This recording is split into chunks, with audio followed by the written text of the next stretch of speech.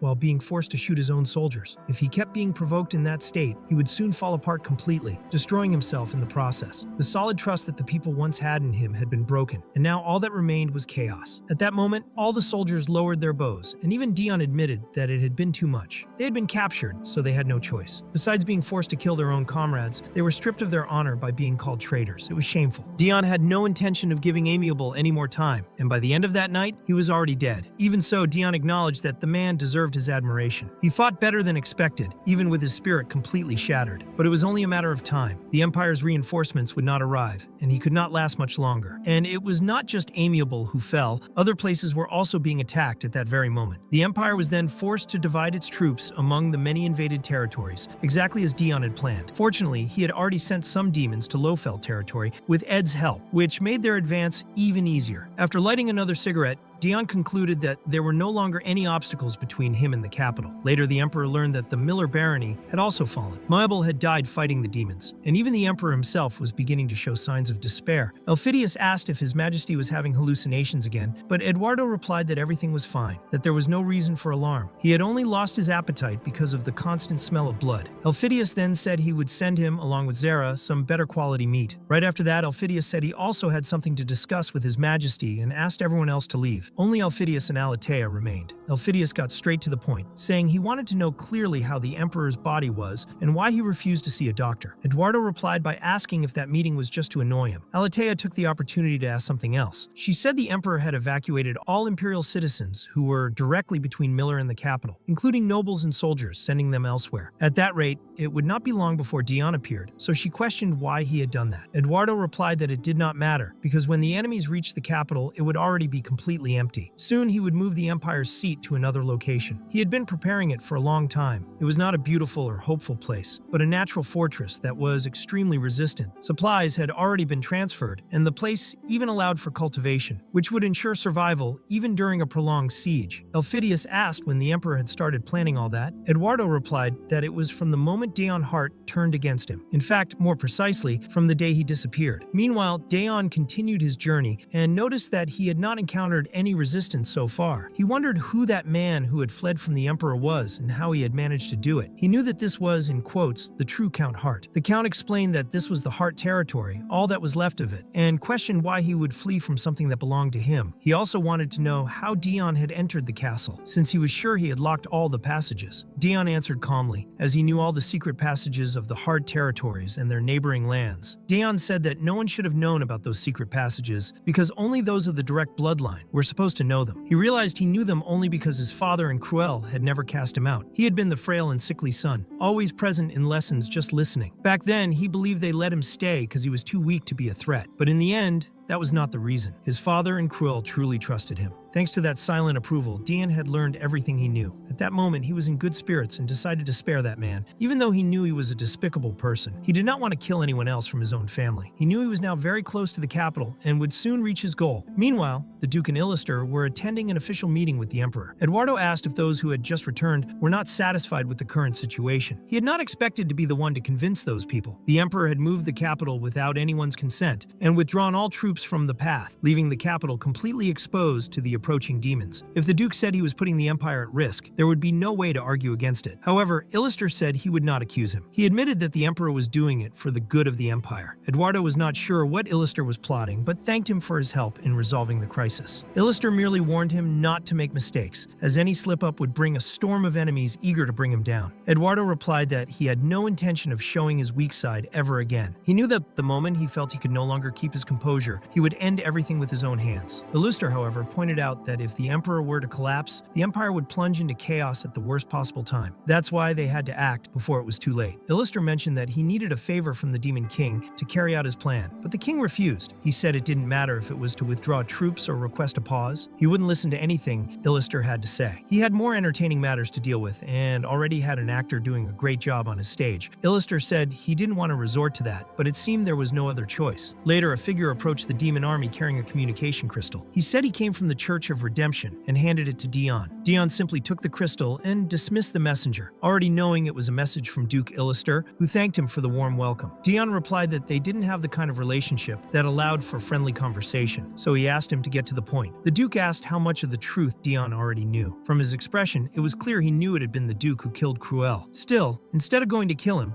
Daon was heading straight for the capital, which confused Illister. He then asked if the Duke was referring to the fact that Daon had been thrown into the 8-year war because of him, or to the other truth, the one he kept trying to hide, the fact that Daon could use demon magic. Daon stated that humans could only use sorcery since magic was exclusive to demons. Even so, he had found traces of real magic at the Church of Redemption, although disguised as sorcery. Thanks to a talented sorceress, he was able to uncover the truth. When he told the Demon King about it, he asked how he would react. The king was vague, even when faced with something that would have enraged anyone else, and that helped Daon piece everything together. In other words, someone had been using magic within human territory, which could only happen with a direct or indirect connection to the Demon King. That person had to be someone with permission to use magic freely in that land, without fear of retaliation. Daon concluded that the Duke had always been under contract with the Demon King. Illister admitted that the deduction was correct. Daon explained that after his brother's death, he searched for all kinds of information, and of course, Illister had not escaped his investigation. He discovered a lot about what the Duke had been doing, but there was something odd. It was as if someone had been erasing the clues along the way. The only person with the power to tamper with information from the demon realm had always been, and would always be, the Demon King himself. Daon was now certain that the answer lay with him. There was, between the king and Illuster, a contract. The Duke had always wanted more power. His goal was to climb the hierarchy until he could take the empire for himself. The Demon King, on the other hand, was just bored, looking for something amusing. And between the two of them stood Daon Hart. He had been the scapegoat of that contract.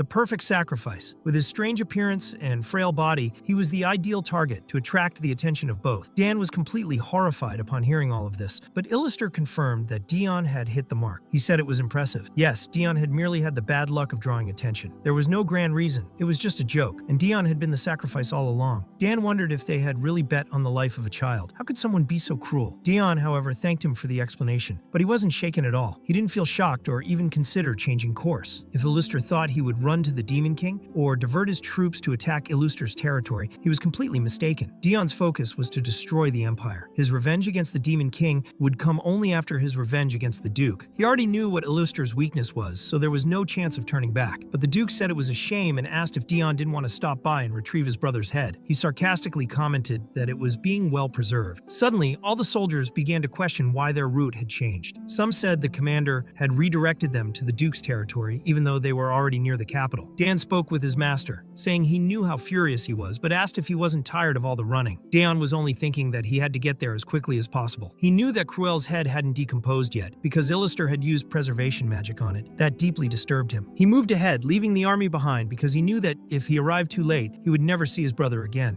Dion silently apologized to Cruel, saying that even after dying because of him, he still couldn't rest in peace. Meanwhile, Illuster commented that it had really been worth saving Mana to preserve that head. Mocking, he asked Cruel how he was feeling now that he'd soon see his little brother. He then reflected to himself, wondering why there were so many regretful people in the world. He said he couldn't understand the value people placed on family. He couldn't comprehend what made it so important that they were willing to risk their lives for it. To him, it was incomprehensible. He told Cruel not to feel wronged, since he had tormented him plenty while he was alive. It only seemed fair that, in death, he finally served some purpose. Later, Dion was invading Illuster's territory, and Dan asked if he was really going there personally. The gates were wide open, and there were no signs of soldiers, which clearly indicated a trap. Even so, Dion said he had to go. He wondered if Dan remembered that old woman from the village who said he would be the embodiment of chaos. That hadn't been nonsense. Fate was making him hate everything and everyone. Dan knew his master was completely exhausted, and yet he understood perfectly. Dion had no choice but to keep going forward. So Dan asked why. If that was the case, he didn't show a hatred greater than anything the world could expect. A hatred so massive, so absurd that it would surpass fate itself. A hatred capable of swallowing the whole world. Dion simply said he would remember that. Dan now understood why his master kept so much distance from demons, and he was beginning to believe he should also be careful not to get too close. At last, they reached the final room of Illuster's territory, where there was a box encrusted with diamonds and adorned with gold. Dan could smell the blood coming from it. When he finally opened the box, he was in shock. Inside was indeed his brother's head. Not only had his brother died because of him, now he was left in such a pitiful state. Dan wondered why he had ever saved someone like himself, but with the communication crystal in hand, he asked the Duke where the rest of the body was. Illuster, who was already fleeing, replied that, unfortunately, only the head remained. The body had disappeared. As a parting gift, he was giving the head away, since once Dion died, it would be useless. He said this was goodbye. It was then, too late, that Dion noticed the dynamite placed beside him. A large explosion occurred, and the Duke's soldiers emerged from all sides to begin the ambush. Dan had known from the beginning it was a trap. Dion wondered when exactly everything started to go wrong. He questioned if it was the fault of the indifferent emperor, of the damned Duke who started it all, or the Demon King who treated him like a toy, as if it were amusing to watch his suffering. If he had rejected the Duke's contract at the beginning, maybe none of this would have happened. He reflected that, being just a child tossed around by cruel people, he had committed a great sin, and now it made no difference if he died. Still, he would never forgive any of those bastards. In this world, there were two extremes: the hero, who fought for the Empire and for humanity, and the Demon King, ruler of the demon realm, and considered the most powerful being in the world. No hero had ever defeated him. But why? Why was he always one step ahead? Maybe because the will of those who tried to kill him was too weak. They were chosen as heroes only because the people begged for it, but none of them had a true motivation. On the other hand, the scapegoat of the bet between the Demon King and the Duke, the human thrown into a cruel world, was different. Dion was that perfect child, the hope, and because of that, he couldn't die. The world had given him the greatest blessing it could, but he still lacked a true reason to seek vengeance against the Demon King. Now the conditions were complete. A beam of light split the skies, marking the birth of a hero. Thea could barely believe a hero had actually appeared. Eduardo wondered who this new hero could be. At the same time, the Demon King noticed the hero's birth and realized that the tracker he had placed on Dion had vanished. That only made him more excited, since ordinary magic really didn't work on a hero's body. He recognized that Dion had finally become one. At that moment, Dion was in a completely dark space, probably his own subconscious. There, he met the former hero, his friend. The hero explained that perhaps because of his strong desire to save him that day, part of his consciousness had remained trapped inside Dion's body. His last wish before dying had been for them to protect Dion Hart. He explained that But this was Dion's mental world, and due to the loss of consciousness in the explosion, he had finally been able to call him in for a conversation. He had been watching him all this time. The hero said it had never been his intention to interfere, but seeing Dion's life unfold in that way, he realized that his selfish wish to keep him alive had become a burden. Still, there were people who sincerely wanted him to live. Dion was far more loved than he imagined. Dion disagreed, saying that if the hero had really seen his life, he wouldn't say such a thing. The hero replied that he had met people who wished Dion would live freely, not trapped or chained. People who wanted him to live the way he wanted. Dion remembered his family, but questioned why someone like him, who wasn't even supposed to be alive, was still there. The hero answered that even without his wish, Dion would have survived, and his real body was probably already recovering. Whether he liked it or not, this was the will of the world. The world had chosen him as a hero. The hero then admitted his time was up, and this would be his final farewell. Now, Dion had by his side a loyal knight, someone willing to protect him even if it cost his own life. With that, he could finally rest in peace. After the flash of light, Dion rose, scorched but alive. Even after the explosion, he had awakened as a hero. Meanwhile, down below, a bloody battle raged on. The few demons in the squad were killing Duke Illister's knights. Then Dion finally returned with the box. Ben rushed past everyone, knocking down the knights, saying he was there and asking if Dion was all right. Ben finally found Dion and said the necklace wouldn't stop beeping, so he came after him. However, as soon as he saw him up close, he realized Dion looked different. He thought Dion had already been handsome before, but now he looked dazzling. He could tell Dion had truly awakened as a hero, something expected from someone like him. Dion handed the box to Ben, asking him to protect it with his life, and then left to finish eliminating Duke Illister's soldiers. He was now faster, stronger, overflowing with power. His breathing was steady. His body no longer seemed sick, and everything felt easier and lighter. His body responded perfectly, as if just thinking was enough to move. He massacred all the soldiers effortlessly, and the few who tried to run were hunted down without mercy. Dion knew he really was the hero now, and he wouldn't let anyone escape.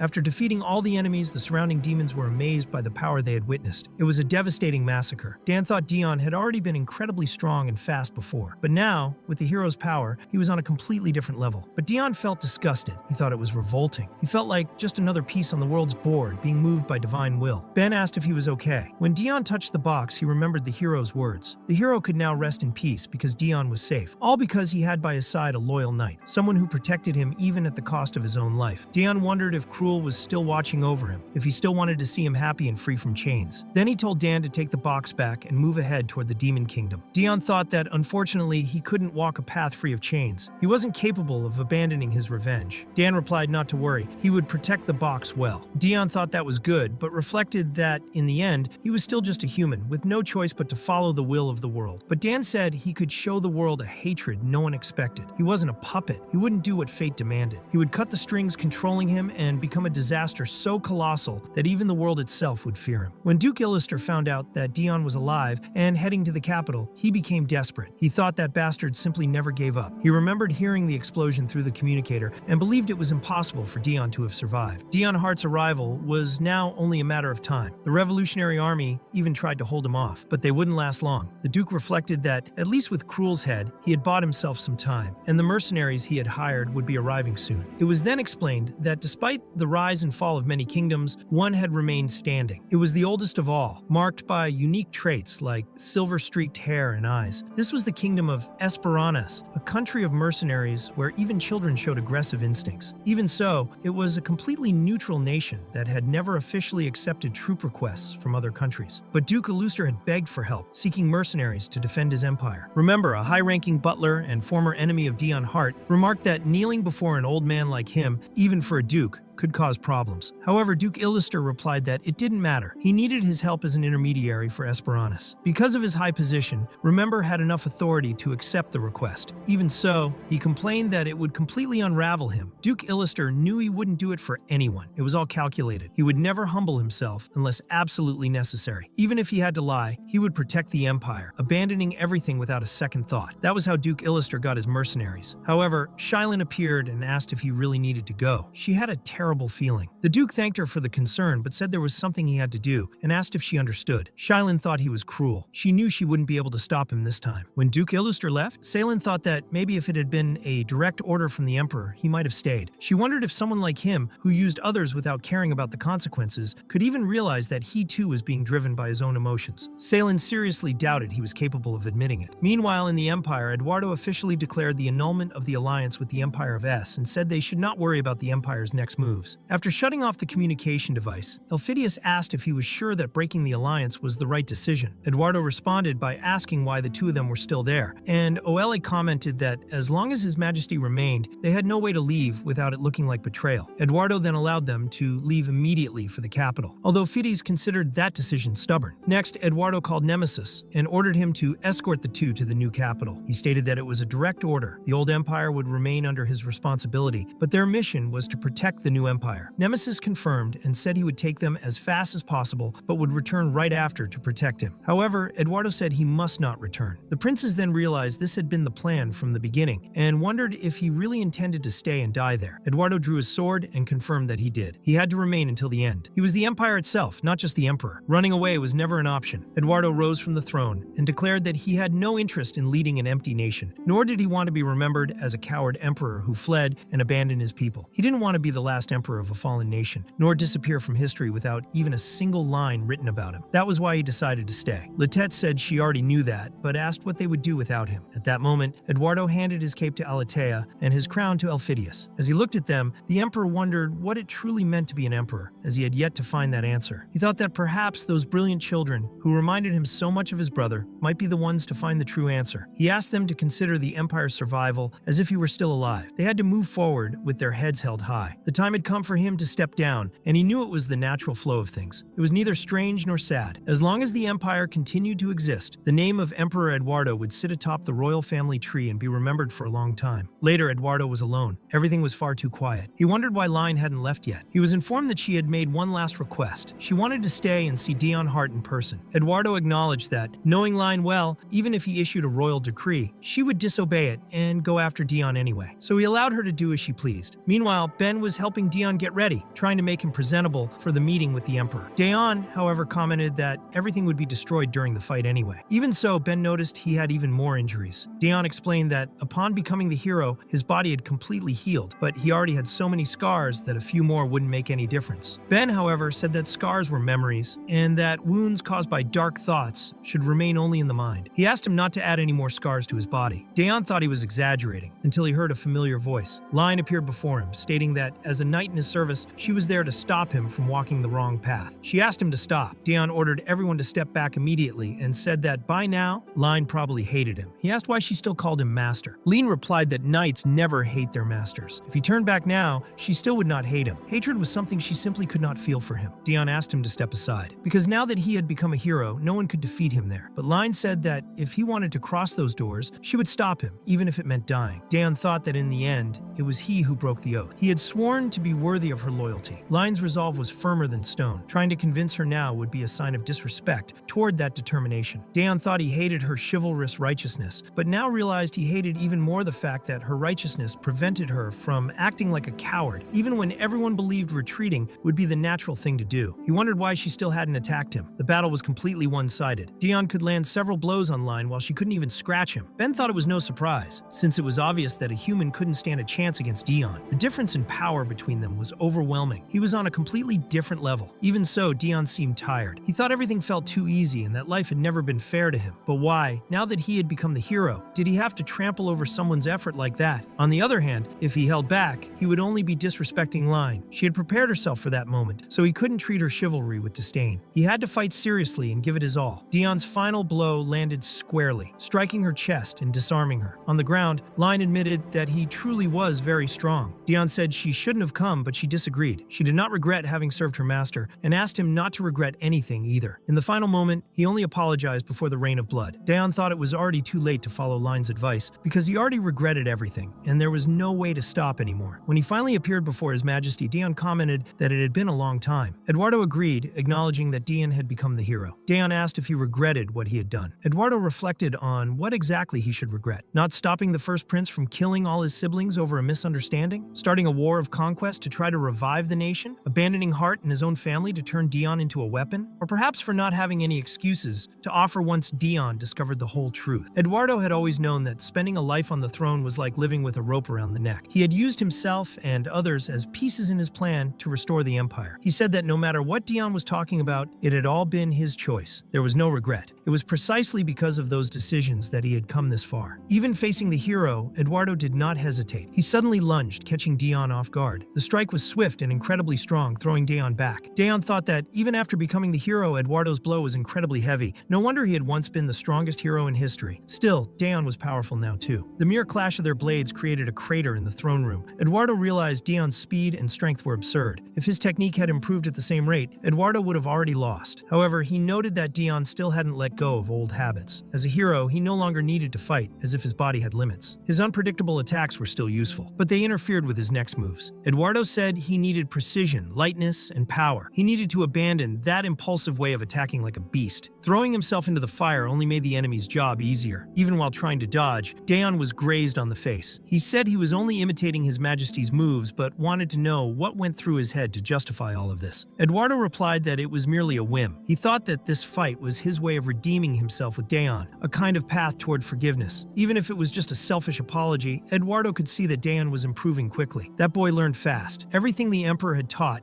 Dion absorbed and turned into his own style at impressive speed. It was hard to say if he had always been this talented, or if it was the hero's power accelerating his growth. Dion then said he would show something in return, a strike that had kept him alive in that hell until now. Eduardo knew that with those hallucinations, his own technique was starting to slip, yet for some reason, his heart felt at peace during that battle. Meanwhile, Nemesis was escaping with the princes and the Chancellor. The palace was practically collapsing from the ongoing fight. At the exit, they were confronted by Duke Illuster, who said they had entered through the back because the Demon King's army was blocking the main entrance. He said he would lead them to a safe place. However, Nemesis immediately ordered him to step back and demanded to know why the Duke wanted to escort them. Illuster responded that he wasn't there to harm anyone and said he had also brought bodyguards. Elphidius found it strange, but one of the escorts introduced himself as one of the mercenaries from Esperanus, saying they had been hired to protect the group until they reached the new capital. Illuster stated that he also didn't want to see the empire collapse like that. He claimed that, in politics, there are no eternal enemies or allies, and that this time, he came to help His Majesty. Then he used magic, which made the princes suspicious. They believed it was sorcery, and Elphidius didn't know how much he could trust him, but he was certain that Illuster was not on Dion Hart's side. Illuster then asked where the Emperor was. Elphidius replied that he remained alone in the palace. The Duke was shocked, realizing that Eduardo had truly decided to face everything alone in a crumbling castle. He thought that in the end, the foolish Emperor had really chosen to die there. He said he would go after him and ordered the mercenaries to leave immediately with the others. Before departing, Elphidius handed him a map containing all the secret passages of the Imperial Palace. Meanwhile, the battle between Eduardo and Dion intensified. The Emperor could no longer keep up with the speed of the blows. Dion was using the technique that had kept him alive all those years. The Emperor noticed he was getting faster and recalled that he had once wondered how that boy with such a weak body could kill so many opponents. Now he finally knew the answer. Dion said it would only become harder to fight him, because even though that technique had once destroyed his body, now he was the hero. The next blow was decisive. Eduardo's body collapsed to the ground, completely bloodied and without his sword. The defeated Emperor admitted he couldn't win. Earlier, Dion had asked if he regretted what he had done, and now he finally answered. He said he never had the courage to look back, because if he started regretting one thing, he would never be able to stop. He stated that it wasn't just Dion who ignored the past, but that he, as Emperor, had also never felt regret. However, in the final moment of his life, Duke Illuster appeared, but it was already too late. Eduardo had left that world. Illuster reflected that Eduardo was someone he had been forced to protect due to a deal made with the first prince. The Emperor had always been a thorn in his side, an inconvenient variable. Razor had said that when he couldn't take it anymore, he should pass all responsibilities to him. If he had known things would turn out like this, he would have stripped him of the power of the Emperor by force. In the end, he died without handing over the empire. It was irritating. Dion asked if that was really the Duke's reaction after losing the most precious person in the empire. He thought the Duke was weaker than he imagined. He said he should have decapitated Eduardo and placed his head inside a box. He asked what the Duke thought of that. Illuster replied that trying to provoke him was useless. He stated that he had merely paid his final respects to the Emperor, and that the only thing he valued was the Empire. Then he attacked Dion directly with magic. Illuster asked if Dion really thought he knew him. Then he clearly realized that Dion had truly become a hero. He said that if Dion had died 8 years ago, he, the Emperor, and the entire Hart family would still be alive and happy. He claimed that if it weren't for Dion, the human realm would never have been destroyed, and no innocent citizen would have died. According to him, all that misery was Dion's fault. However, Dion cut off the Duke's hand so he could no longer use magic against him. He stabbed a dagger straight into his chest and declared that cheap provocations wouldn't work. He said that, thanks to a certain person, his mind could no longer be crushed so easily. Finally, he asked why Illuster had done all that to him, demanding at least one moment of honesty before death. There really was a strong reason behind that contract with the Demon King. Illuster asked if Dion expected a justification, perhaps a sad story, but said that no matter how many times he asked, the answer would always be the same. Dion had just been unlucky to catch his attention. The contract with the Red Demon was simply an opportunity to gain more power, a stepping stone to climb higher. Dion kicked the wall in rage, spitting up even more blood. He remembered being dragged onto the battlefield exactly 1 month before his birthday, the same day his brother Cruel had died, 1 month before. He said Illuster really was a bastard. As Duke Illuster laughed in the face of death, he said they were both fools alike. But Dion was not willing to let him die in peace. He began stabbing the Duke's body, wishing for him to regret it down to his bones again and again before dying in agony. Even torn apart, Illuster still wore a smile on his face. He said he regretted nothing, and thought that Dion should live with the discomfort of knowing he died without regrets. Then he cast a final curse using the last trace of magical power, cursing Dion's body. Dion simply responded that if he wouldn't die in peace, then so be it, and finished him off for good. After killing the two most powerful men, the Emperor and Duke Illuster, neither of whom showed any remorse in their final moments, Dion thought they were all talents that only managed to put him in a bad mood. Then, one last person appeared, saying he had arrived too late. Upon hearing that the Demon King's army had already reached the capital, he rushed there, but never imagined he would witness such a scene. It was Stigma. Dion wondered what he was doing there and wanted to know if he had already dealt with the Barbary tribe. Stigma confirmed, saying he had wiped them all out thanks to Dion's help, but didn't expect him to kill the Emperor in the meantime. Not even he, Stigma, could defeat the Emperor in a duel. Dion asked if Stigma was also his enemy, but he approached holding a dagger and reminded him of the advice he had once given. All he needed was overwhelming power. The rest he already had. He congratulated Dion for attaining that power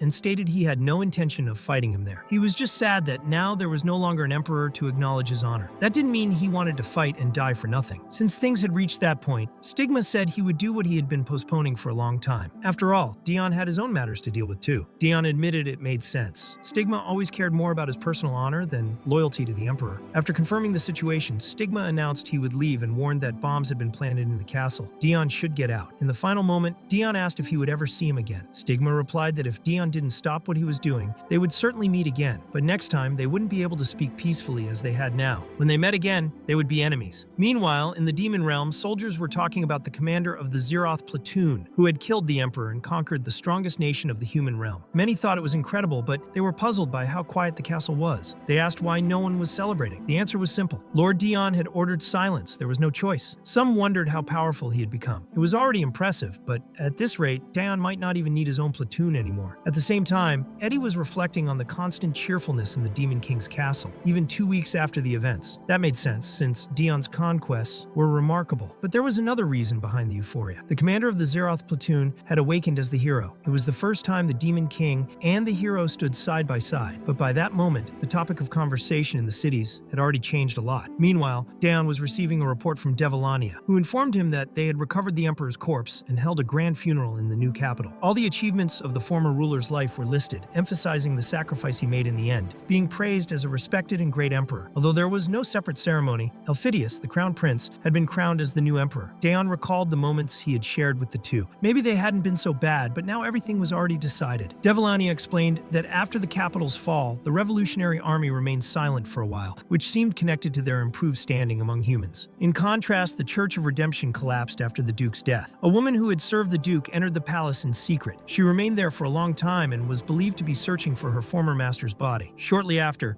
she completely disappeared from the empire. At that moment, Dion said that it was enough and allowed Devilania to leave. However, he thought that ever since he returned to the demon realm, he had been having the same dream repeatedly. In it, Cruel embraced him, crying in the middle of an ocean of blood. Despite his changed appearance, it wasn't a malevolent spirit. Without a doubt, it was Cruel's own words, as if he were trying to protect him one last time. But all Dion could do was mentally beg him to stop. He felt he might suffocate from the guilt. After that, he began to see pools of blood not only in dreams, but also in reality. He wondered if that was the curse the Duke had left on him. Though he didn't care about nightmares or hallucinations, it was hard to deal with a brother he couldn't truly hate. Deep down, he wished Cruel would hate him. Meanwhile, Cletter and the other assassin knights were in shock because Durnovan had unexpectedly appeared with a baby in his arms, asking them to save the child. Durnovan said he had tried feeding him meat, fruit, bread, and all kinds of food, but the baby vomited everything. The knights explained that it was obvious. A baby can only drink milk. Durnovan understood, but still asked if they could save him. Kletter found his tone strange, as if he wasn't truly concerned for the child's well-being. It was probably all out of guilt. He admitted he wasn't sure, but if there was anything they could try, he would try. The woman accompanying Durnovan said that if they cared for the baby, they could repay the favor, but Kletter replied that it wasn't necessary. What mattered was taking good care of the boy, or rather taking good care of Dion, the commander of the Zeroth platoon. However, Durnovan thought the situation was out of control. If the Demon King found out about the baby, both he and the woman would be in danger. He thought he needed to kill him, but the woman stopped him, saying they would repay Lord Dion, as she knew Durnovan was apathetic and a loyal follower to the end. At that moment, Dion appeared and overheard part of the conversation. He asked what they meant by repayment and what they were talking about. Upon seeing the baby, he asked if Kletter was the father and whether he had had a child. Kletter, unfazed, said he liked how Dion showed no prejudice, but clarified that no, the baby wasn't his. Dion then demanded a full explanation from the commander of the 5th Battalion. Sometime before that,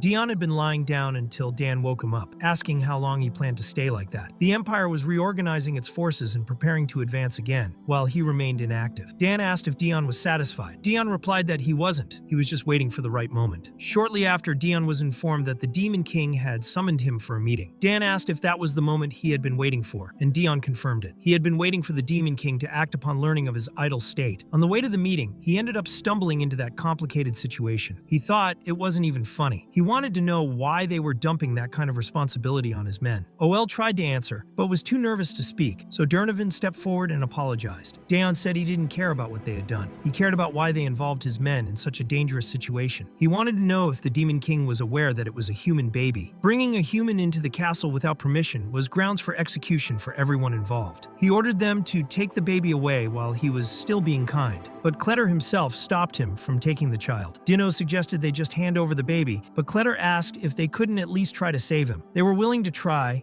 even if just for a day, and if it didn't work, they would give up. He said he felt bad for the little one. Daeon commented that, for Assassin Knights, they were acting pretty soft, but warned that everyone present needed to understand that this would be his final mercy. He didn't care whether they chose to keep the human or not, but they were not to drag his men into this kind of situation again. Durnovan and OL thanked him for his generosity, and Dion left, telling them to handle it properly. Right after, Kletter commented, the boss was really pissed off, but another knight said it was anger out of concern. One of them said his tears were even blurring his vision. Milan asked if the others had noticed that he had called them his men. That touched everyone. OL said they weren't afraid of Lord Dion, and Durnovan added that the bond they shared was a little strange. Then suddenly, Trover appeared and caught the entire scene. Later, Dion was on his way to the meeting with the Demon King, reflecting on his decision. He thought that he would make the world regret having chosen him, because now he had discovered and accepted the truth. The world believed he had already achieved part of his goals, which Dion found almost amusing. After everything he had faced in the demon realm, he had finally decided to kill the Demon King. He intended to set the entire world on fire, while the divine will would be forced to watch the disaster it had created. The Demon King, with the tea already served, commented that he was late and said it might be because he had become a hero, which made him harder to find. Dion replied that he had to deal with an urgent matter. The king remarked that he had heard he had been lying in bed all day and asked what kind of urgency that was. He said he was just concerned, since he had heard that Dion had killed the two humans he cared about. He wondered how he could reignite the hero's will once more. The king knew very well that Dion had absorbed 9 parts of his mana before being reborn as a hero. He had already heard the prophecy announcing the rise of a new hero, one far more dangerous than any before. Still, the king also knew that Dion was the only one capable of telling him what he needed to know. Now, after killing the Emperor, Dion's blade was pointed directly at the Demon King's neck, and they both knew it. Dion stated that he would conquer the human realm and said the king didn't need to worry about it. The king, in turn, thought that he had no particular interest in the domination of the human realm, but admitted that it was a perfect stage to test and refine Dion. In return, he made a request. He wanted preservation magic to be used on a box brought from the human realm. The king commented that he had already noticed something different about Dion, and now he knew the reason. He said that, in the end, Dion had become a cunning fox. Daeon knew that the Demon King was known as the strongest of all. Even with his reputation of having infinite mana, he had recently used a large amount of it to save him. Curious, Daeon asked Lilynell directly, who replied that it was a secret. Daeon, however, said he needed to know it for his world destruction plans and asked if she could tell him. She explained that, even for him, permission was still required. That's when Daeon kissed her hands and promised not to tell anyone. Lilynell said he was very wicked, but ended up revealing that, currently, the Demon King had almost the same amount of mana as she did. Daeon knew that Lilynell still had a large amount of mana. The fact that his own mana, even almost depleted, was comparable to that of one of the commanders, indicated that he carried massive power. That was problematic, and that's why he needed the king to keep spending his mana constantly. Daeon mentioned that he heard rumors about the Empire receiving support from the mercenaries of Esperanus, so he made an offer. If the king accepted his request, he would eliminate all the mercenaries or make them retreat within a month. The king acknowledged his effort and accepted the proposal, as he was having fun, and as long as that continued, he would obey everything Daeon said. However, the king made it clear that if the plan failed, he would unleash the spell. Daeon agreed. When the meeting ended and Daeon was about to leave, the king commented that upon returning, he would teach him how to play the piano, as he believed it was essential to have moments of rest in such a sad and painful reality, even if only small ones. But Daeon also hadn't forgotten that the one he most wanted to kill was still alive. It was then revealed that, long ago, death itself in a certain world had said that no one should commit sins, for after death, the soul would be crushed under the weight of everything done in life. The one singing a song about that was Remember, until Daeon appeared and remarked that the song was quite old. Remember replied that it had been a long time since he last saw his lord. Daeon wanted to know why he was so close to the border with the demon realm, and Remember explained that walking was the pastime of an old man like him, someone who preferred to stay away from war. Daeon reflected and realized it was the first time he had seen Remember since he took him to the Duchy of Rot. After finding him lost in Navaska, following his encounter with the former emperor, Remember led him to the Hart family estate. A few days later, he left with Dan, so there had been no reason to meet again. Still, Remember commented that he had been worried about Lord Hart, and Daeon found it strange, as he never called him Lord. Maybe it was better not to call him that anymore. Daeon then asked if he had been the one to lend the mercenaries to the Empire, and if he could understand that as Esperanus taking sides against the demon realm. Remember denied it, saying that Esperanus had always maintained neutrality, functioning like a sword, and no one gets angry at a weapon. He explained that he had only acted as a mediator for someone who had bet everything, and asked him to send mercenaries to the crown prince and the princess. Daeon then questioned whether Duke Illister had really gone that far, and wanted to know how long the deployment of the mercenaries would last. Remember replied that, for now, it would be a few months, but it could be extended. Daeon asked if, by paying more, it would be possible to send mercenaries to the demon realm as well. Remember admitted that it would be difficult, but Daeon provoked him, saying that if Esperanus was a sword, its owner shouldn't care. This was the moment they were closest to conquering the true capital, but the new emperor had allied with the Empire and even received mercenaries from Esperanus, and Daeon would not let that slide. He placed a knife to Remember's neck to force the hidden guards to reveal themselves. He already knew there were hidden protectors there, so far, just 4. Even with the agreement broken, he would be able to kill them. Remember then reminded him that he had been taking care of Cruel's body. Daeon replied that he heard the headless corpse had been taken by someone, and now realized it had been Remember all along. Remember explained that he had kept the body near the border between the demon realm and the human realm, so Daeon could see it when he passed by. Daeon could hardly believe he had been so close this whole time. He would finally have the chance to see Cruel one last time. Remember said he had also set up a barrier to protect the grave, so there was no reason to worry. Cruel was a man who sacrificed everything for one person, and this was his way of showing respect. Before them now was Cruel's sword. On the day his life ended, that was the last thing he held. The one who lived an unhappy life because of him, who protected him throughout his entire existence and died for his sake, was Cruel. Even God himself had apologized, and apologized a lot. If not for him, Cruel would never have died that way. Remember approached with a stone for the grave and said that no one but the one who was protected to the bitter end should write on it. He added that maybe an old man like him wasn't the best one for the task. What Daeon really wanted was to find Remember, so he would tell him about Cruel's grave, and asked that, while writing, he also restore the body, since he had brought the head. That way, Cruel could finally rest completely. Daeon then noticed a flower on the grave. Remember explained that no matter how many times he removed it, it always bloomed again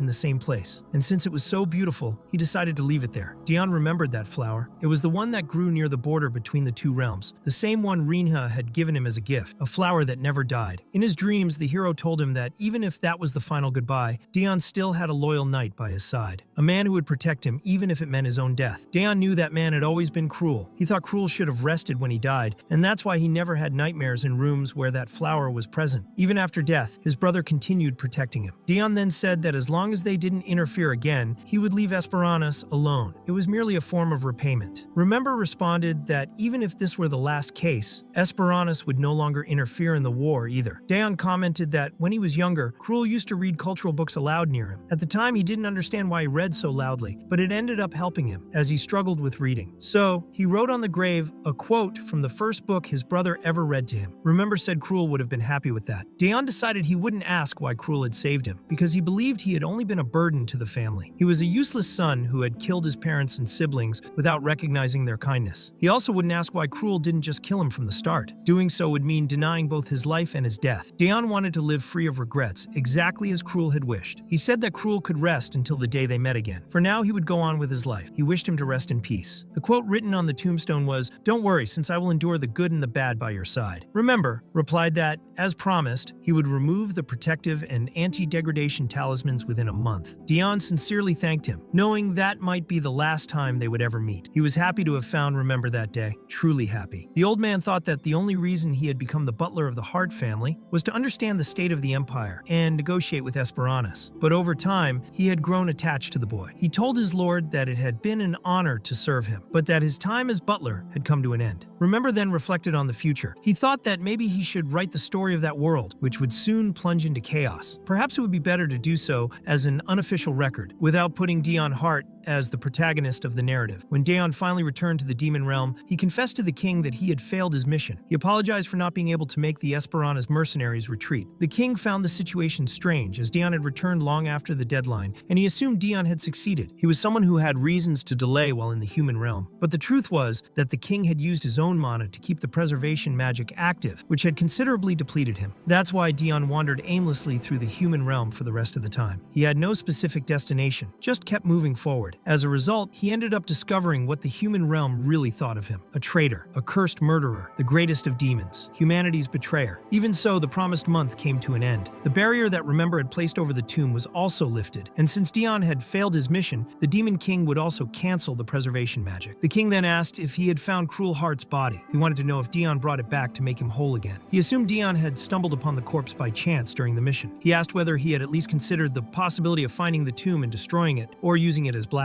Daeon replied that he knew the king wouldn't do that. He asked if the king had become so weak as to rely on blackmail. The king stated that, of course, he wouldn't use Cruel's body for that. Then he dispelled the preservation magic, and in that moment, the flower that had been in Daeon's room disappeared. The king said he would let it go this time, especially since he already knew what would happen next time. Later, Dan was surprised to learn that Daeon wanted him to reveal to the world that he had become the hero of humanity. He asked why Daeon didn't just do it himself. Daeon explained that the leader of the revolutionary army had said the demon realm only accepted him because he was Daeon Hart, and that meant people wouldn't believe it if he declared himself the hero. But if a human like Dan announced the truth, it would show that even ordinary humans were accepted by the demon realm. So why wouldn't others be too? It was a tempting offer. Moreover, Daeon remarked that Dan had a smooth tongue and shameless attitude that made him a good messenger. Daeon asked what he thought about doing it the next day. Dan wasn't thrilled, but accepted, and began preparing. It was then explained that after the imperial capital was conquered, the invasion of the demon realm began in full force. The Holy Empire was the main target, as it had allied with the former empire, which was now too occupied to help. Amid the chaos of war, civilians who had lost everything began joining the revolutionary army in the center of the continent. Iran informed Paul that the new broadcast would follow the same format as the previous one, with Daeon Hart as the focus. They had information that the entire human realm would be watching. Paul responded that it was fine, as he wanted to see what kind of madness Daeon would say next. Dan began the transmission by saying that everyone knew a hero had appeared in the human realm. Everyone had seen the great light that rose in the sky when the hero was born. But after that, the hero vanished without a trace. Paul already suspected that the boy, Dan, was associated with Daeon Hart, and had a bad feeling. Dan then said that the hero was none other than Daeon Hart himself. Elphidius, upon seeing that, declared it was impossible, that the hero was standing alongside the demons, and wondered whether the heavens had truly abandoned humanity. Dan continued by saying that the human realm should surrender, as the demon realm was willing to accept ordinary humans. Paul, outraged, replied that they shouldn't believe such lies, since even among humans, there was discrimination based on identity or wealth. How could they believe demons would be any different? He realized he needed to minimize the chances of migration to the demon realm. Lilynell asked whether that human wasn't the same one who had interrupted the previous broadcast, and questioned why no one was doing anything. Devalania thought he seemed to be allowing time for interference on purpose, but remembered Lord Dion's orders. Get straight to the point and get out quickly, allowing no room for interruptions to ensure the upper hand. Owen asked them not to ruin everything, but at that moment,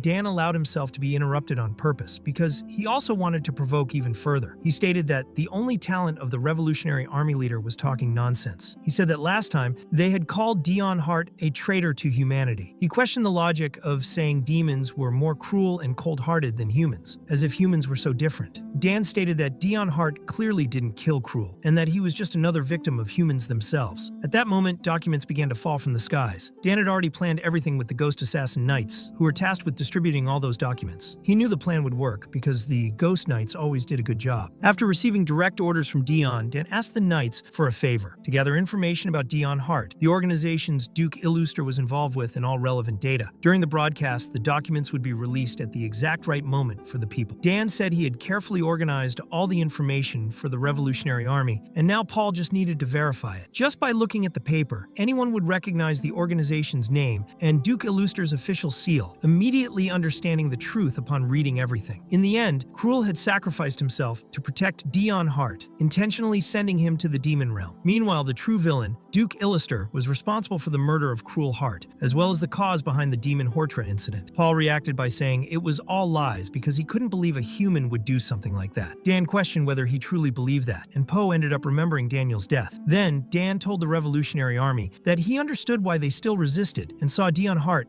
as someone evil, but stated that things had already gone too far, that the limits had been crossed. While listening to everything, the king believed that Dion had been alone this whole time. However, he recognized that one of Dion's greatest skills was attracting good people to his side. Later, Dion scolded Dan, saying he had talked far more than necessary. Dan apologized, but also confessed that seeing the Duke being praised as a great and brave man deeply irritated him. At that moment, Dion let a smile slip, threw his cigarette at Dan's face, burning his hair, and said he'd let it slide this time since it had all worked out in the end. As a result of this third speech, Dion Hart's reputation was cleared. The Duke's honor fell drastically, and Pooh ended up suffering major losses. At the same time, their original goal of causing division within the kingdom began to take effect. Meanwhile, in the country of Tyron, the local leader wondered if Dion Hart was truly the hero. He knew the great nations were in danger, but as a small nation near the border, they saw themselves as a candle in the eye of the storm. Therefore, he immediately ordered the dispatch of an emissary to the demon realm through the border, which meant the demon kingdom's plan had succeeded. Later, Nemesis delivered his report to Elphidius, explaining that, although they had located the base of the Dan merchants, it seemed they had already left the human realm quite some time ago. Elphidius considered the situation desperate. After the imperial capital had been taken by the demon realm, the Lowfell family was suddenly massacred, and the Lowfell merchants, old rivals of the Dan merchants, became nothing more than a forgotten story. This allowed the Dan merchants to achieve a complete monopoly. Elphidius reflected that he had let this happen because they needed supplies, but it was like leaving a hole in his own lung and trying to keep breathing. The Chancellor told His Majesty that while supplies and merchants were important, it was also necessary to consider the people's feelings. Everyone was very anxious due to the endless war and the sudden relocation of the capital. As a result, public opinion about the Demon Kingdom began to improve. Elphidius lamented, saying the former emperor had risked his life to save everyone, and this was how they were repaying him. However, the Chancellor questioned whether the two of them were truly putting the empire first. If so, they should care more about the suffering citizens than about insane ideas. He asked what exactly they were fighting for at that moment. Then, the emperor's son said that if revenge was more important than the empire, what would the Chancellor do? Remove him from the throne? Alatia then placed her blade to his neck, warning him to be careful with his words. Just because the former emperor valued him didn't mean they would act as if nothing had happened. The emperor's son replied that that was enough, and said he knew how much the Chancellor cared about the empire. That was exactly why he had stayed beside Eduardo for so long, because he was the kind of person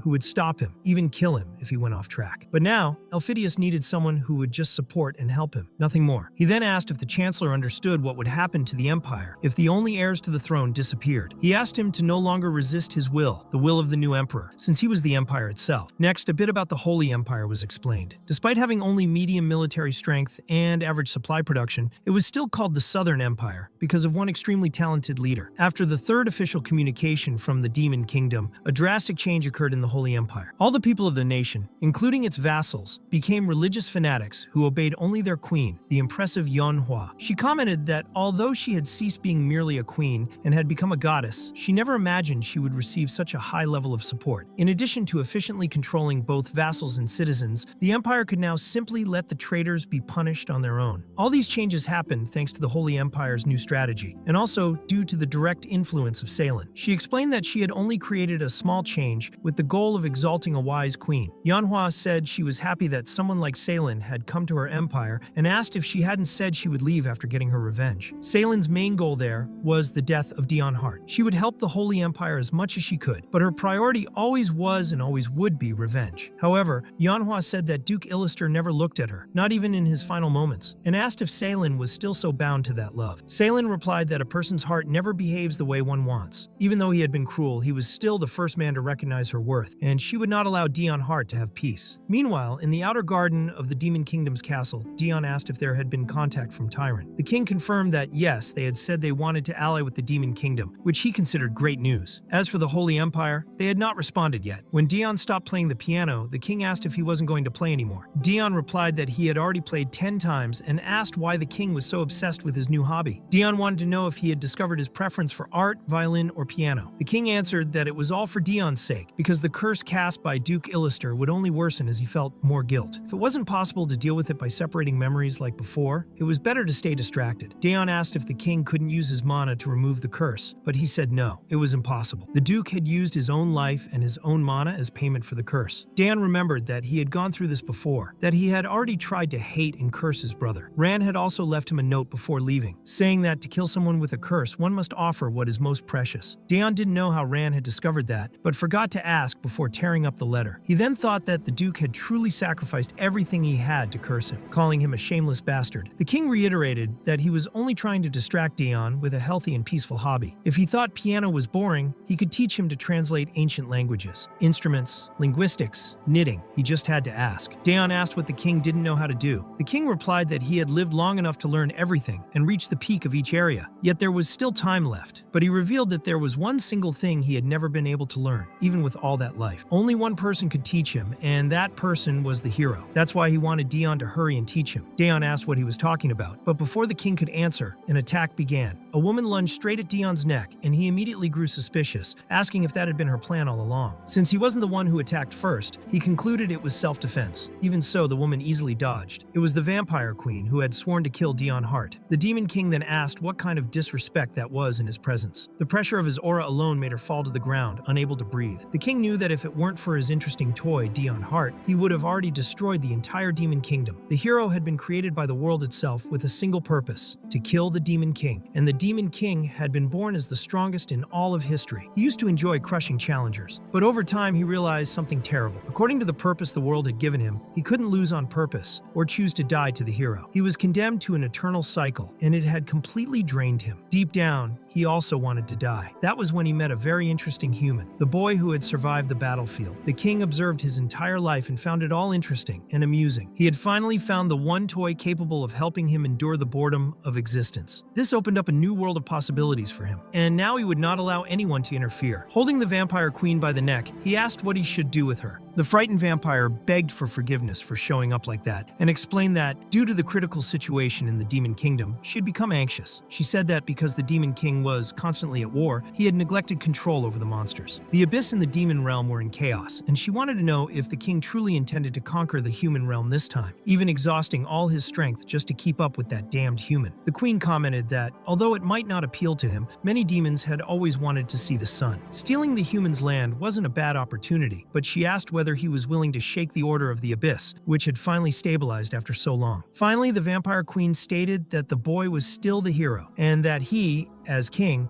was the hero's natural enemy. It would be better to kill him now. But the king replied coldly, saying that no one had given her permission for that. Daeon's heart was his, and deciding whether he lives, dies, or is abandoned was his alone. The vampire thought that in the end, the boy was still just human, but the demon king was willing to go all the way to protect him. She apologized before being released and promised that if she acted like that again, the king would get rid of her before even wiping out the human realm. Daeon, who had been there, just looked over his shoulder and laughed in her face. The vampire queen knew that because of Daeon, the abyss was about to worsen. Later, already in his room, Daeon drank heavily and recalled that moment with the king, about that thing that only a hero could teach someone like him. Daeon didn't know what it was exactly, but as he thought about it, he found the flower Hein had given him. Even though he hated that carnivorous plant, he decided to keep Gweg 2.0 since it had originated from the flower planted on Cruel's grave. That remember flower never disappeared, but now that he had returned, he noticed all of them were gone. He then understood that this time, his brother had truly found peace. Later, he asked Dan to organize everything. Dan was surprised, thinking Daeon was still drunk, but he explained that the days of scandals and drinking were over. He needed to focus and end all of this, including the demon realm. It was time to act calmly and destroy everything, starting with the commanders, because that way it would be easier to kill the demon king himself. Dan thought his master had finally gone mad, since he was planning to turn the demon kingdom upside down. Daeon thought it wasn't fair for only the human realm to fall into disgrace. Meanwhile, Eddie watched everything from the window and felt frustrated. He thought Daeon was always cold to him, but not to that other human. He didn't understand why Daeon kept such distance between them. That's when Idalia appeared, saying he had been abandoned. She stated that Lord Daeon had been cruel to him and asked if Eddie would like to become her servant. She said his talents would be very useful to her, and although she hadn't desired him before because he was Daeon's servant, now that was no longer a problem, but Eddie refused. Idalia explained that the Demon King had ordered her to go to the first city to deal with monsters and said his help would be welcome. While Luton could think about the proposal, Eddie's past was revealed. He was a demon born from the demonic energy of the wind element. He had been the right-hand man of the commander of Squad Zero, an excellent fighter, and a genius envied by all. However, he had been completely loyal to the demon Arut, who abandoned him in the end. At that moment, he was on the battlefield, destroying all the demons with his wind power while drowning the pain caused by Idalia's words. Eventually, Eddie told himself that he had had enough of killing monsters. He thought Lord Daeon no longer cared about any of that, so he erased his tattoos, a habit he had only maintained because of Daeon. When they first met, Eddie had been introduced to Daeon as his vice commander. At the time, Daeon thought he was the least frightening among all the demons he had encountered so far. But even before shaking his hand, he was startled by the tattoos and marks spread across Eddie's body. Noticing his reaction, Eddie was kind and temporarily erased those tattoos just to be able to speak with Daeon more comfortably. From that moment on, Eddie began to use magic to cover his arms, and Daeon, as a gesture of consideration, gave him a pair of gloves to better hide his marked hand. As they spent more time together, the trust between them seemed to grow again. But now Eddie found himself drowning his sorrows in alcohol. All his efforts to get closer to Daeon had been in vain. Daeon was becoming increasingly distant and seemed to devote his attention only to Dan, that other human. Eddie wanted to be close again like before. In the end, he had never used the gloves he received, but now he thought maybe it was time to wear them as a way to rebuild their connection. It was then that Aga showed up at the tavern, saying it had been a long time since he'd seen him and asking if he looked so down because of Lord Daeon. Eddie replied that it was just between the two of them, and Aga complained that that wasn't the way to talk to a friend. It was then explained that the lowest class in the demon realm was made up of succubi and incubi, who suffered all sorts of prejudice, stereotypes, and were often invalidated. There was a day when two succubi were being bullied by older demons, and at that moment, they were thrown aside by a gust of wind. The one responsible for it was Eddie, who declared that only pathetic bastards were allowed there. Aga, who had witnessed everything, commented that Eddie truly held no prejudice. Eddie said that for him there was no such thing as species division. If someone didn't betray his trust, then everything was fine, no matter what they were. Aga responded that trust was indeed essential between friends. Later, Aga himself revealed that he was an incubus. What hurt Eddie was not the fact that he was an incubus, but that he had lied about it all this time. Aga had broken his trust. Eddie made it clear that he no longer considered him a friend, not since the moment he had been deceived. Aga commented that in that case, Eddie should have smashed his head into the table the moment he saw him. The problem with Eddie, according to him, was that he never took action at decisive moments. He should have decided right there whether they would still be friends or not, but instead, he just pulled away without saying a word. Eddie acknowledged that it was true and admitted to himself that he had made that mistake. Aga pushed him to say what he truly felt, to call him a damn parasite, to say he had been deceived and that he was no longer his friend. He claimed that Eddie's ambiguity was a huge problem in his life. Eddie started to wonder if perhaps Lord Dion thought the same way. Maybe he didn't trust him precisely because of that uncertain attitude. Then he stood up, thanked Ega for his words, and said goodbye. Ega asked him to say something before leaving, but Eddie thought that he wouldn't change his personality. The only thing that had changed for him in this war situation was Dion's attitude. That meant he needed to end the war as soon as possible. If he did that, his personality flaw would no longer be an obstacle. He just needed to be a bit more proactive. The next moment, a crater opened in front of him. It was Owul, who was fighting Trover for some reason. Apparently, she had invaded Trover's warehouse and was destroying everything. During the fight, Trover admitted the other was quite fast at dodging, but was interrupted when Eddie grabbed her arm and intervened, demanding they stop immediately before the Demon King showed up. He wondered what the true meaning of that action was. Meanwhile, Dion and Dan watched everything from the window. Dan commented that internal conflicts had already begun, and Dion confirmed that he was the one who had informed them about Commander Ol's storage site. Dan replied that he had, but explained that his intention wasn't to start a fight. He just didn't expect Eddie to show up. He figured maybe Eddie had acted to prevent negative consequences for the Commander-in-Chief. Dan suggested giving Eduardo a brief explanation, but Dion refused. He knew that Eddie was loyal and had helped him a lot, and he was grateful for that. However, his goal was to kill the Demon King, and he didn't know which side Eddie would truly take. Eddie did not serve Dion Hart, but rather the authority of the commander of Squad Zero. For this reason, Dion could not keep someone ambiguous and indecisive like him close, even if it caused him some discomfort. It would be easier if Eddie were just an enemy. Although Eddie was kind, Dion did not believe that a demon could be kind without reason. And this was not limited to him alone, as other demons also displayed this type of behavior. At times, Dion even felt comfortable in that world, but all the demons served the Demon King. If he let them live, they could become threats in the future. Meanwhile, Lilynell reported that there was a major problem happening with the Arut cult. The cult was being completely destroyed by the Empire's forces, and Thea, one of the last survivors, performed a demonic summoning circle to save herself. At the last moment, she managed to summon the demon commander of the 10th Squad, Hell, who was surprised to see a human and questioned the reason for the summoning. Thea insisted that he make a contract with her quickly, as both of them would die otherwise. Confused, Hell asked for help and called for Dion, pleading for assistance. Later, Dion asked if Hell had really made a contract with a human, and he apologized deeply. Lilynell commented that it was inconvenient that the cult was always under attack, but if demons made contracts with the cult's followers, it would make the situation easier to handle. However, Dion believed that this didn't help at all. His goal was to overthrow the Empire to completely end the demon realm. Lilynell asked if he didn't like it, but Dion replied that it wasn't that. She had acted correctly, and he was not angry about the situation. When he gently patted her head, she visibly became emotional. Dion reflected that if Hell had managed to fight against the Empire's forces and still return alive, that meant he was strong. If all the commanders were as skilled as him, then Dion would need to prepare more carefully. Dion commented that since they had reached this situation, it was now necessary to understand the full extent of Hell's power. At that moment, Elphidius was informed that the plan to destroy the Arut cult had failed miserably. An unidentified figure had appeared, killed all the soldiers, and disappeared without leaving a trace, thus avoiding pursuit. Elphidius questioned whether they had really summoned a demon. He had heard rumors that they had been attempting this for some time, but he didn't believe they had succeeded. He had sent troops as soon as he learned of the cult's movements, but it seemed it was already too late. Now he knew there were enemies within his own territory. Even so, Elphidius ordered another unit to be sent, and this time Nemesis would go personally. The objective was to exterminate anyone even remotely involved with the Arut cult. Nemesis asked if he meant regular civilians as well, not just the cult followers. Elphidius replied coldly, asking if his order had not been clear. Anyone involved was to be killed, even if they had only received a small piece of bread from the Arut cult. The order was clear. Everyone was to be killed. Nemesis simply obeyed His Majesty's will. However, the Chancellor considered it complete absurdity. To him, it crossed the line between necessity and cruelty. Elatea stated that a leader should only care about his own people, not beasts like those. According to her, it was a decision based on necessity. There was no reason to keep alive those who were considered animals. Elphidius emphasized that, above all, they needed to set an example. Anyone who dared to communicate with demons should clearly understand what happened to those who got involved with the enemy. The Chancellor thought about how Eduardo always felt guilty when forced to kill someone. In contrast, what they were doing now was pure tyranny. Meanwhile, at the Revolutionary Army base, Paul also received information that new units were being sent to attack the Arut cult. He commented that, in any case, it was a good idea to end it quickly before it took root. However, Iran displayed a horrified expression. She apologized, saying she didn't know they would attack the cult so quickly. Paul didn't understand and asked what she meant by that. When Nemesis arrived with his squad ready to eliminate the cult, Iran finally revealed the truth. His lost sister was in the Arut cult. Thea was still there. Paul was shocked to realize that she was only telling him now.